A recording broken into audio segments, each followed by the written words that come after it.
tahun 2022 ini, kami lagi speed up untuk pemasangan jar gas di kisaran sekitar 200 sampai 250 ribu sambungan rumah tangga. Tantangannya memang bagaimana kita melihat willingness to pay kepada pelanggan kita, karena kemarin kami juga sudah mengeksersis di angka 10.000 per meter kubik, Mbak. Kalau kita identikan dengan konsumsi rumah tangga yang normal itu kemungkinan sekitar 14 sampai 15 meter kubik. Artinya kebutuhan pembayaran pemakaian gas itu sekitar 150.000. Kalau kita compare dengan LPG 12 kilo yang mungkin sekarang di atas 200 per tabung, ini memberikan benefit kepada masyarakat.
Assalamualaikum warahmatullahi wabarakatuh. Waalaikumsalam warahmatullahi wabarakatuh. Bersama saya Bambang Sadono di kanal Inspirasi untuk Bangsa. Mudah-mudahan kanal ini selalu bisa memberi inspirasi, motivasi, dan edukasi. Kami sedang mempersiapkan beberapa video wawancara untuk ikut memberi makna 65 tahun Universitas Diponegoro. Hasil wawancara ini rencana akan kami bukukan, melanjutkan buku pertama yang sudah terbit. Saya saat ini sudah bersama dengan salah seorang alumnus Fakultas Ekonomi dan Bisnis Universitas Diponegoro, yaitu Bapak Fajar Haryanto Widodo. Beliau adalah Direktur Keuangan dan Manajemen Risiko PT Pertamina Gas Negara. Apa kabar Pak Fajar? Alhamdulillah sehat Bapak. Assalamualaikum warahmatullahi wabarakatuh. Waalaikumsalam warahmatullahi wabarakatuh. Memberikan inspirasi buat saya juga Pak. Mudah-mudahan bisa diawali dengan cerita pengalaman ketika kuliah di Fakultas Ekonomi, sekarang namanya Fakultas Ekonomi dan Bisnis di Universitas Diponegoro.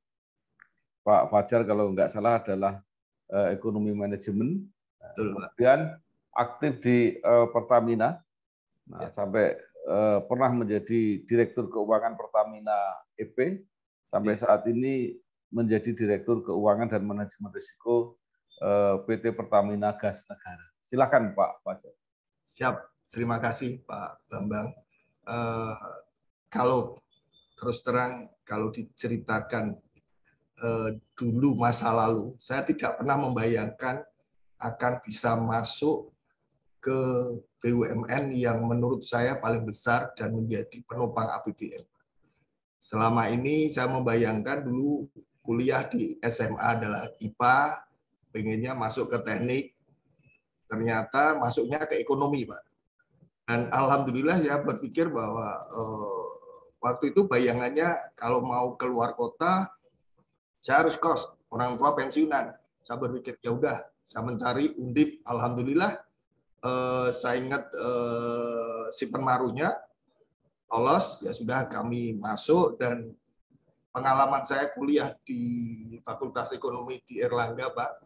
Saya membayangkan kenangan di Fakultas Ekonomi Erlangga itu kan ada ruangan yang B02 yang seperti kayak gedung bioskop itu, Pak. Nah, itu. Nah, itulah pengalaman saya kuliah di situ. Saya membayangkan, oh kalau di ekonomi bakalnya nanti kerjanya di perbankan. Itu sudah saya mengikuti selama kuliah. Terus terang nuwun sewu buat teman-teman alumni atau mahasiswa di Undip, jangan ditiru karena saya dulu membayangkan kuliah itu kan cukup lama, Pak. Saya sampai 6 tahun gara-gara problemnya satu, skripsi ditolak proposalnya, sehingga ya sudah saya diamkan aja, ditolak kok. Padahal udah proposal udah jadi, ditolak ya sudah saya diamkan hampir 2 tahun, Pak. Jadi saya berpikir kok jadi saya yang salah ya. Ini jadi selama akhirnya sadar setahun setengah harus saya perbaiki bahwa kita harus melihat yang terbaik, bahwa pasti dosen memberikan inspiring buat kita mahasiswa pada saat di pressure biasanya mendapatkan ide-ide yang bagus. Ya, itulah Pak, alhamdulillah di tahun 91 menyelesaikan skripsi, menyelesaikan langsung ujian pendadaran. Saya ingat Februari saya wisuda. Sebelum mendapatkan wisuda, saya sudah ikut tesnya di Pertamina. Tahun 92, alhamdulillah, step by step mengikuti tahapan seleksi. Juli 92 saya sudah diterima di Pertamina, ikut pendidikan 1 tahun. Di Pertamina baru diangkat tahun 93, saya menikmati dengan penempatan pertama di Sumatera, Pak. Dan penempatan di Sumatera ini cukup lama, sampai 11 tahun. Selama 11 tahun saya baru kembali ke Jakarta di tahun 2003, 2004.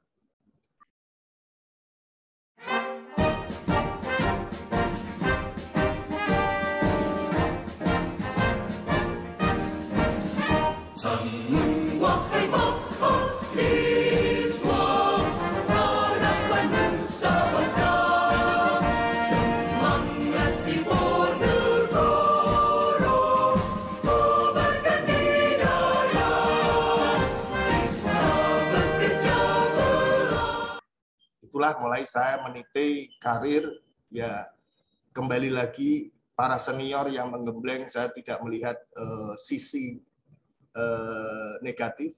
Yang saya selalu ingat bahwa apa sih sisi positifnya, setiap pemimpin selalu ada. Nah, itulah yang saya selalu contoh, dan saya mengikuti tahapan-tahapan penempatan, termasuk sampai ke Kalimantan. Saya merasakan tour of duty di sana. Setahun setengah, anak-anak masih kecil saya ajak ke sana, walaupun istri nanti sebentar lagi juga kemindah lagi, ya sudahlah, semua harus dinikmati, ikutin di setiap daerah. Kembali ke Jakarta, alhamdulillah mengikuti penempatan-penempatan, dan memang jabatan terakhir terus terang yang saya tidak pernah harapkan, ya, apa yang nggak pernah saya membayangkan akan mencapai posisi tersebut adalah pada saat diminta, pada saat Direktur Keuangan Pertamina, Pak Arief Budiman, beliau memberikan assignment bahwa Pak Fajar harus bisa sekali-kali memimpin anak perusahaan, dan menurut saya anak perusahaan Pertamina Eksplorasi dan Produksi, Pertamina EP ini anak perusahaan pertama dari sisi hulu yang mulai berpisah dari Pertamina itu di sekitar tahun 2005, dan saya memimpin di situ baru let's say 3 bulan, Pak, pada saat penggantian direksi Pertamina, direktur keuangannya dari Pak Arief Budiman ke Pak Bala M. Mansuri. Alhamdulillah diminta lagi ikut fit proper test jabatan pada saat itu SVP controller yang pejabat sebelumnya pensiun.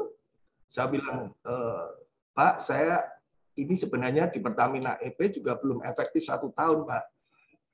Mohon dipertimbangkan untuk bisa bertahan dulu di Pertamina EP.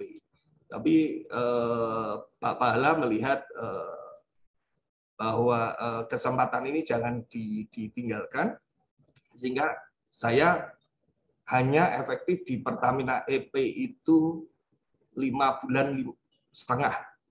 Habis itu per 1 Januari 2019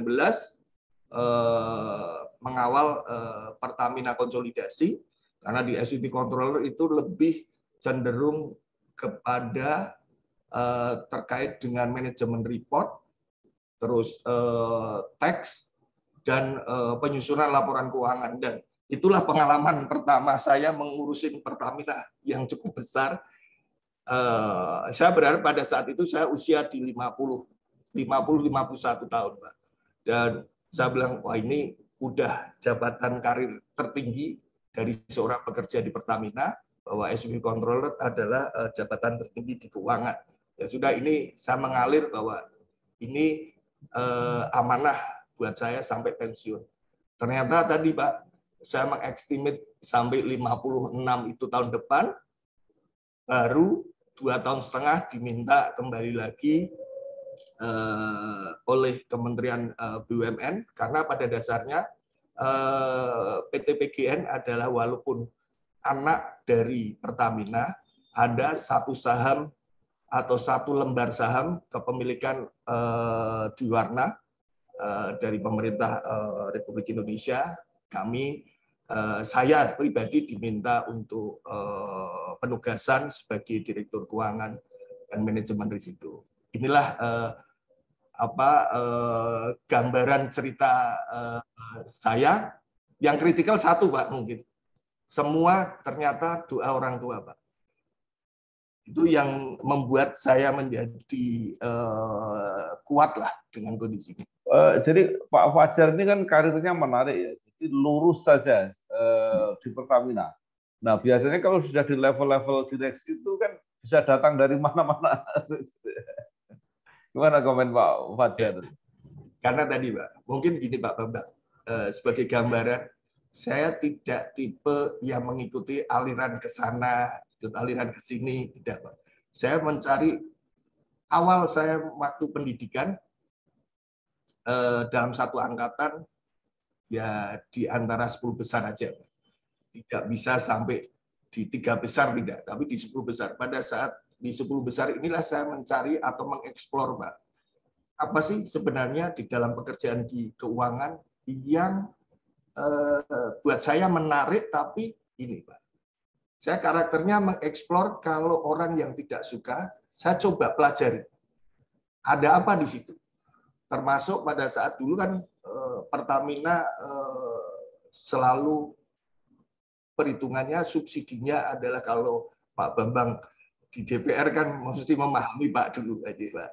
Kan pandangan Pertamina cara berhitungnya adalah cost and fee. Pada saat itu kita belum tahu Pak namanya cost structure BBM premium pada saat itu, solar seperti apa. Nah, saat itulah masih dipelajari, saya mencoba memahami seperti apa sih cost structure bisnis prosesnya kilang. Dari upstream seperti apa kita beli crude-nya, masuk ke kilang, proses bisnisnya seperti apa, sampai marketing seperti apa. Nah, inilah yang saya coba explore, saya pelajari, dan akhirnya tadi sama atasan selalu dipegang. Pada saat saya masuk mulai Jakarta tahun 2003, hampir efektif kemarin saya keluar dari holding itu di 2021, selalu masih diminta untuk mengevaluasi dan menganalisa cost structure produk. Jadi seperti apa sih cost structure produk untuk BBM maupun yang non BBM. Itulah gambarannya.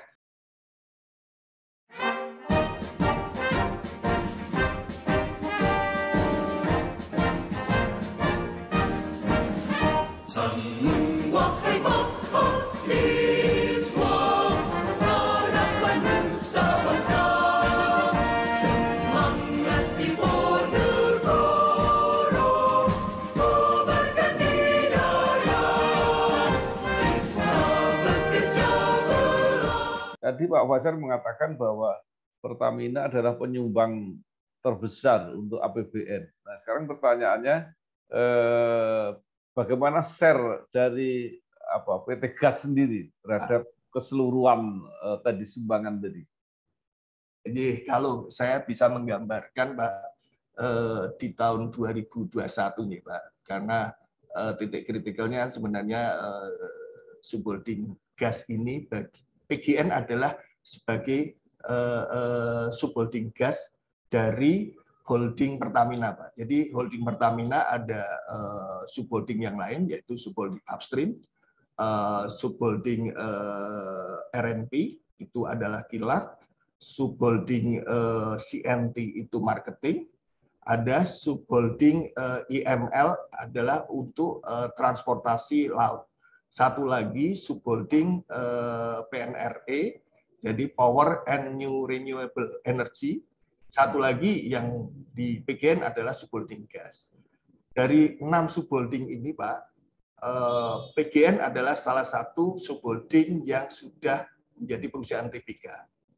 Ini challenging buat kami yang mengelola PGN sebagai perusahaan terbuka. Kita juga harus meyakini secure buat pemegang saham minority, tetapi bisa memberi kontribusi kepada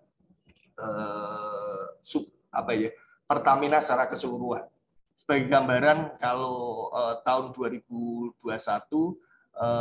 kami bisa memberikan kontribusi cukup besar buat Pertamina, Pak. Kami bisa menyampaikan laba itu di sekitar 303 juta, Pak. Dan ini kalau memberikan gambaran di holding labanya sekitar di 2 miliar US dollar, jadi sekitar hampir 15% kita memberikan kontribusi untuk Pertamina secara keseluruhan. Ya, kalau dirupiahkan berapa, Pak, kira-kira? Kira-kira kalau di 300 sekian itu dikalikan sekitar 15.000, sekitar bentar, Pak. Saya harus menghafalkan karena udah bicaranya selalu dalam USD dari dulu masuk Pertamina yang diingatkan USD terus, Pak. Jadi sekitar 303 kali 15, komposisi APBN-nya kelihatan 4,5, Pak. 4,5 triliun, Pak. 4,5 triliun ya. Dan kita sebagai gambaran, Pak Bambang, di tahun 2021 kami memberikan komitmen kepada pemegang saham dan memberikan dividen besarannya adalah sekitar 67% dari 303, Pak. Kira-kira sekitar 2,5 sampai 3T gitu, Pak. 303 dengan 67%, 203 kira-kira 203 itu dengan kurs 15.000 3T. Kita memberikan kontribusi dividen kepada pemegang saham. Nah, pertanyaan saya berikutnya begini, tadi Bapak menarik ya sebagai analisis cost structure ya itu. Nah, khusus untuk di PT Gas ini seperti apa? Kan itu ada pengaruh juga misalnya harga dunia, apalagi kalau di dalam negeri ada subsidi dan sebagainya. Itu gimana cara menghitungnya, Pak? Izin menyampaikan kalau di PGN, Pak, sebagai gambaran bahwa harga pasokan gas dari K3S harganya adalah harga fix, artinya sudah ada ketetapannya, harga fix. Hanya untuk di area Sumatera, Pak, ada konstanta yang dikorelasikan dengan ICP. Itu besarannya sekitar 2% dari ICP. Jadi pada saat seperti ini, buat kami, harga pasokan gas kami agak mengalami peningkatan. Jadi harga beli kita jadi lebih tinggi. Di satu sisi, untuk harga jual, Pak, sebagai informasi untuk Pak Bambang, harga jual itu adalah harga kontrak, Pak. Harga kontrak ini bukan harga floating, tapi harga fix. Sehingga untuk satu periode tertentu, kami mengacu pada harga fix, yang ini yang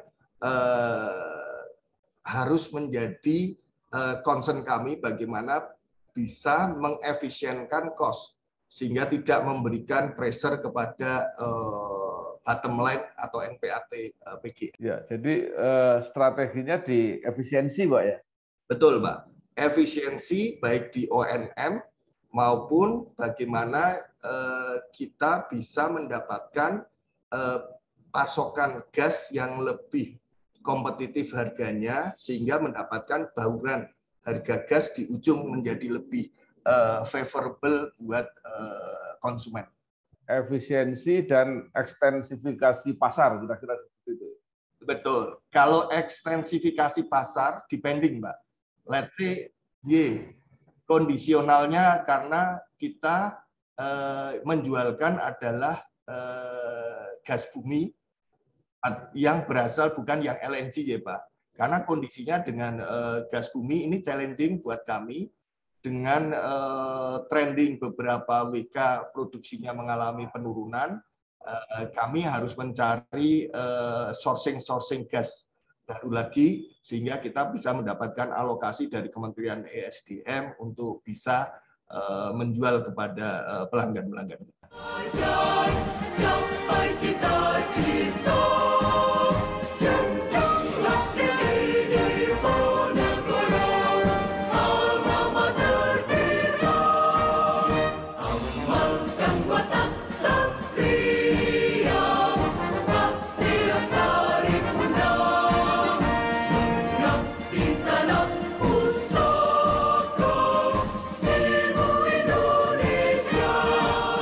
Pak Fajar, dulu kan pernah ada semacam political will untuk mendorong kendaraan berbahan bakar gas. Tapi kan sekarang agak mengendor itu kelihatannya. Apakah memang cadangan gasnya tadi berkaitan dengan yang berkurang atau juga desakan sekarang langsung pindah ke listrik?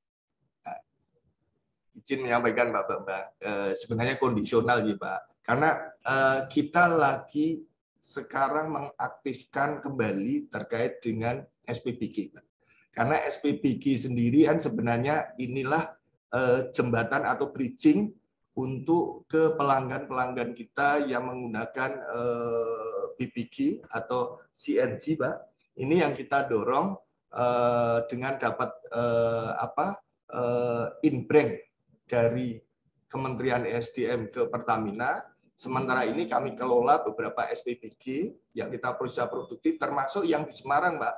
Di Semarang, seingat saya ada di Kaligawe, di Mangkang, dan di Penggaron. Ini sedang kita revitalisasi, dan alhamdulillah seingat saya di Pemda Kota Semarang mensupport Pak untuk penggalakan kembali penggunaan BBG. Karena BBG ini harganya sangat kompetitif, Pak. Kalau sebagai gambaran harganya sekarang itu kan per LSP, liter standar premium, Pak, itu sekitar 4.500. Memang tantangannya, kembali lagi untuk BBG ini kita butuh percepatan converter kit, Pak. Converter kit ini kan buat konsumen, sometimes tidak membuat nyaman karena mengurangi space di dalam mobil.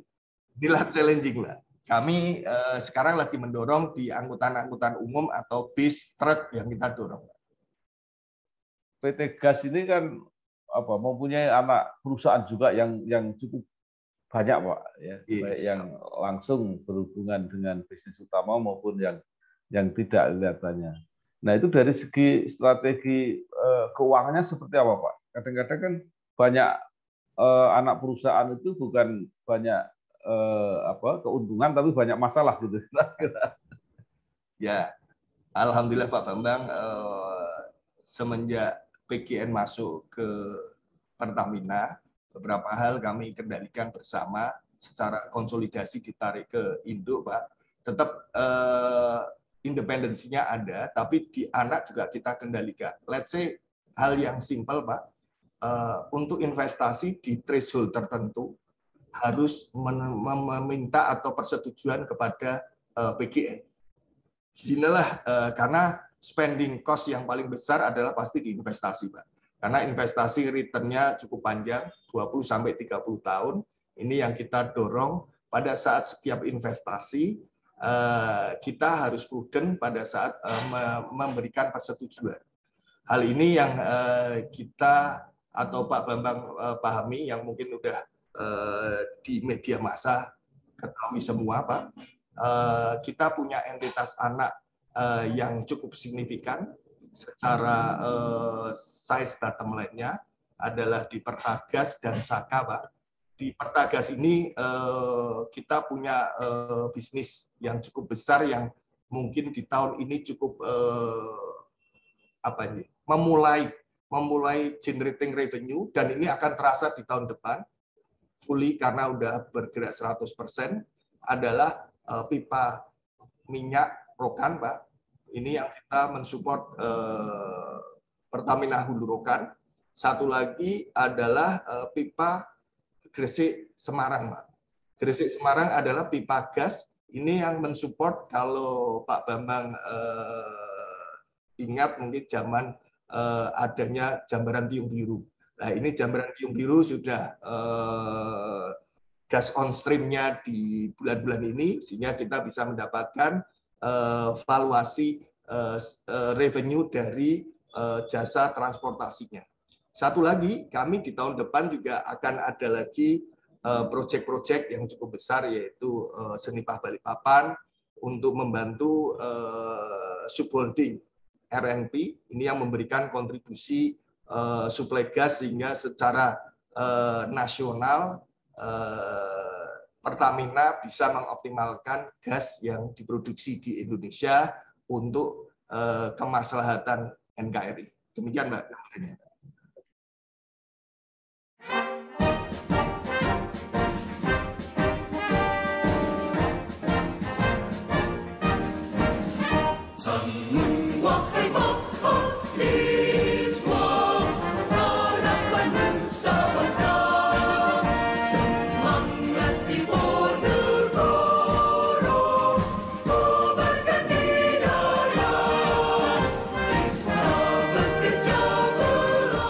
Kalau yang kebutuhan besar seperti untuk pabrik pupuk, untuk Pertamina dan sebagainya, mereka seringkali mengeluh mengenai pasokannya, Pak. Itu seperti apa, Pak? Izin menyampaikan juga, Pak Bambang, kalau untuk PLN maupun pupuk, Pak, sebenarnya kita sudah support sesuai dengan alokasinya dari Kementerian SDM, karena kembali lagi kita mensupport kepada PLN maupun pupuk ini adalah berbasis kepada alokasi yang ditetapkan oleh Kementerian SDM, Mbak.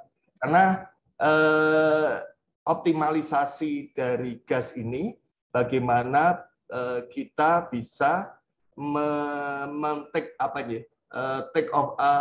take over atau sebagai off-take dari gas yang dari hulu, bagaimana kita bisa mengalokasikan ke masing-masing konsumen. Terus terang, konsumen yang paling besar memang sekarang PLN dan pupuk, Pak. Untuk industri sudah mulai menikmati juga alokasinya cukup besar. Kalau Pak Bambang memahami juga, Kementerian SDM kemarin sudah menerapkan Capman SDM terkait dengan harga gas bumi tertentu, Pak. Itu kan juga memberikan stimulus ekonomi di Indonesia terkait dengan industri di 7 sektor dan di kelistrikan dan pupuk. Itu kalau Bapak masih ingat di Capman 89 maupun 91 di tahun 2020 itu memberikan stimulus buat industri dan kelistrikan di Indonesia. Ya, oke. Nah, sekarang yang menarik, Pak, yang terjadi hampir sering kali dan banyak di masyarakat itu adalah pemasaran gas yang untuk konsumsi rumah tangga itu, baik mengenai subsidi maupun mengenai pasokan. Kadang-kadang mereka mengeluh pasokannya hilang dan sebagainya. Itu seperti apa itu? Izin, kalau untuk PGN kami hanya mengelola terkait dengan gas bumi, Pak, bukan gas LPG 3 kilo. Jadi kalau gas LPG 3 kilo ada di area subholding CNT atau di pemasaran. entitas perusahaannya adalah Pertamina Patraniaga, Pak, di sana. Kalau kami mengelola gas alam yang disalurkan melalui pipa, dan alhamdulillah, Pak, kami juga karena tidak perusahaan ini juga ada kaki di satu sisi milik pemerintah, Pak. Jadi kami juga mengejar terkait dengan pemasangan jar gas, Pak, atau city gas. Ini sebagai gambaran di tahun 2022 ini kami lagi speed up untuk pemasangan jar gas di kisaran sekitar 200 sampai 250 ribu sambungan rumah tangga. Tantangannya memang bagaimana kita melihat willingness to pay kepada pelanggan kita, karena kemarin kami juga sudah mengeksersis di angka 10.000 per meter kubik, Mbak. Kalau kita identikan dengan konsumsi rumah tangga yang normal itu kemungkinan sekitar 14 sampai 15 meter kubik. Artinya kebutuhan pembayaran pemakaian gas itu sekitar 150.000. Kalau kita compare dengan LPG 12 kilo yang mungkin sekarang di atas 200 per tabung, Mbak. Ini memberikan benefit kepada masyarakat. Memang tantangannya kami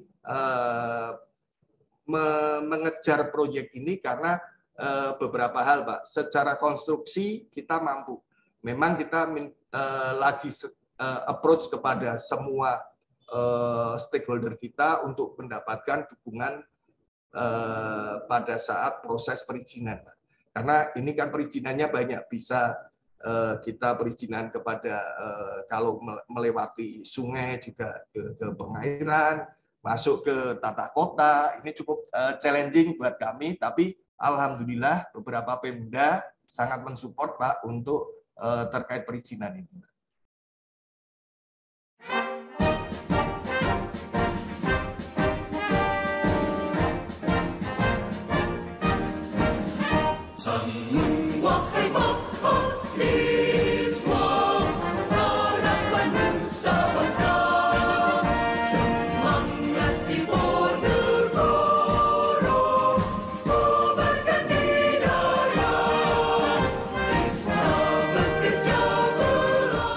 Ya, ini menarik, Pak. Jadi jaringan gas untuk rumah tangga, apalagi kalau ekonomisnya lebih murah ya daripada memakai tabung. Tapi yang jadi persoalan mungkin tidak semua daerah, Pak, ya bisa mendapatkan jaringan gas itu. Hanya daerah-daerah yang mungkin dilewati oleh jaringan atau dekat dengan sumber gas itu sendiri. Jadi gini, Pak Bambang, kami juga punya dua konsep. Kalau yang posisinya dekat pipa transmisi, kita bisa optimalkan dengan menurunkan pipa distribusi maupun tegangan menengah atau tegangan rendah. Ini juga tantangan kami. Untuk yang di area-area kota-kota tidak dilewati pipa transmisi, kami sedang mencoba melakukan beyond pipeline, Pak. Jadi kalau beyond pipeline itu kita mengoptimalkan satu kota disuplai dengan nanti isotank ke situ untuk konsumsi. Kalau Pak Bambang tahu di daerah Borobudur, Pak, kami punya desa binaan di lingkungan itu, di Desa Karangrejo, kami sudah mensuplai gas sekitar 250 rumah di area tersebut sebagai bukti kita bisa melakukan pakai beyond pipeline. Iya, dan itu kan mesti harus ada minimal, Pak. Artinya minimalnya berapa? 250 di rumah itu sudah visible. Ukuran visibelnya tidak hanya dari jaringan rumah tangga aja, Pak. Jadi dibanding dengan adanya pelanggan kecil maupun apalagi kalau ada pelanggan komersial. Jadi komersial industri itulah yang membantu keekonomian. Terus terang kami harus menjaga keekonomian karena sebagai perusahaan publik kami juga harus setiap investasi minimal harus di atas hurdle rate IRR yang kita bisa peroleh. Sehingga ini memberikan dampak positif buat dua sisi, Pak. Iya, baik. Sekarang kembali ke Undip, Pak. Yeah. Ini kan pengalaman alumni yang luar biasa ini. Apakah diberi kesempatan untuk ditularkan kepada mahasiswa? Sepakat, Pak. Kalau bicara menularkan, saya pengen sebenarnya ada waktu sharing session. Saya bilang tidak harus formal, Pak. Kalau dengan kita kalau ada waktu kosong, ayo kita diskusi. Karena pada dasarnya ternyata di PGN ataupun di Pertamina ternyata lulusan Undip banyak, Pak. Terus terang saya karena kalau sudah bekerja lupa ini alumni mana ya dulunya. Tapi alhamdulillah kalau saya ketemu, Pak, saya alumni, tahu gitu sama. Ayo kita membangun image Undip di mata BUMN bahwa teman-teman lulusan Undip itu capable. Sebenarnya itu yang tantangan buat kami. Iya. Nah, apa yang menurut Bapak setelah sekian lama gitu yang dirasakan ya kan di kuliah itu tidak hanya dapat ilmu, dapat pengetahuan, keterampilan, tapi kan juga dapat pengalaman-pengalaman ya yang disebut karakter, soft skill dan sebagainya yang terasa dan sampai saat ini masih bermanfaat. Yang saya merasakan satu, Pak, proses pendewasaan yang saya baru capturing sekarang. Saya selalu flashback itu. Dulu saya di Undip, saya punya teman yang ada yang punya teman yang paling bawah. Bagaimana kita bisa mengimbangi punya hubungan dengan yang di atas, termasuk yang paling bawah. Ternyata bisa mendapatkan insight bagaimana menghadapi person di dalam bekerja. Saya merasakan, kalau caranya menghadapi kalau orang yang mampu, orang mapan, begini loh. Kalau yang level yang sama lah. Saya dulu juga gitu kan, Pak. Kuliah di level paling bawah, Pak. Jadi ya saya menikmati aja cara bertemannya, begini. Tapi itulah saya menikmati bahwa survive itu harus jalan, Pak. Struggle dan survive. Iya, pernah nggak kuliah naik sepeda? Saya itu, Pak, izin ya Pak Nun Sewu, Pak. Karena orang tua saya pensiunan ya. Saya itu kalau kuliah naik sepeda tidak. Saya berteman dengan para supir angkot, Pak. Sebelah rumah saya itu ada pengusaha supir angkot banyak, angkotnya banyak. Ya berteman itulah, Pak. Nah, itulah yang mencari gratisan, Pak. Saya naik sepeda waktu kuliah tingkat 1. Saya SMP, Pak. Sampai SMP masih. Kuliah gandul, Pak. Iya. Nah, Pak Fajar, sekarang dengan pengalaman Bapak yang begitu panjang ya, bermacam-macam lah saya kira. Apa yang ingin disarankan kepada sistem pendidikan di Undip maupun kepada mahasiswa yang masih belajar? Satu, Pak, yang saya ingin buat teman-teman mahasiswa bahwa masa depan ini masih panjang. Kita nggak tahu apakah kita ke depan menjadi seperti apa. Jadi jangan putus asa di awal kuliah. Sebagai informasi saya itu mungkin kuliah awal-awal masih bisa bagus IPK sampai 3. Tapi di tengah pada saat males udah turun jauh. Tapi saya pikir ada saatnya kita harus introspeksi bahwa kita harus punya tanggung jawab terhadap diri kita, terhadap keluarga, terhadap lingkungan, maupun terhadap bangsa. Inilah yang saya harus ingetin. Jangan sampai gampang menyerah. Satu itu, Pak. Saya sempat 5 tahun itu mau keluar, Pak, di Pertamina, Pak. Karena saya ingat, saya bilang, saya kenapa teman-teman bisa ngumpul di Semarang, saya kok ditaruh di Pelaju, Pak. Itu 5 tahun udah mau keluar itu, Pak. Tapi orang tua mengingatkan bahwa hidup itu tidak seperti yang dibayangkan. Tekuni semua yang ada, dilaksanakan. Ya alhamdulillah, itu Pak, saya baru tahu. Ya, padahal itu akhirnya menjadi modal ya, artinya sesuatu yang dihargai ya. Betul, Pak. Iya, itu, Pak. Iya. Baik, terima kasih sekali Bapak Fajar Haryanto Widodo, Siapa? Direktur Keuangan dan Manajemen Risiko PT Pertamina Gas. negara. Banyak sekali yang bisa kita serap, kita pelajari, dan mudah-mudahan bisa memberi inspirasi dan motivasi, terutama kepada teman-teman yang masih muda. Siap. Sekali lagi, terima kasih Pak Wajar. Sukses selalu. Ya, wassalamualaikum warahmatullahi wabarakatuh. Waalaikumsalam warahmatullahi wabarakatuh. Sampai cita-cita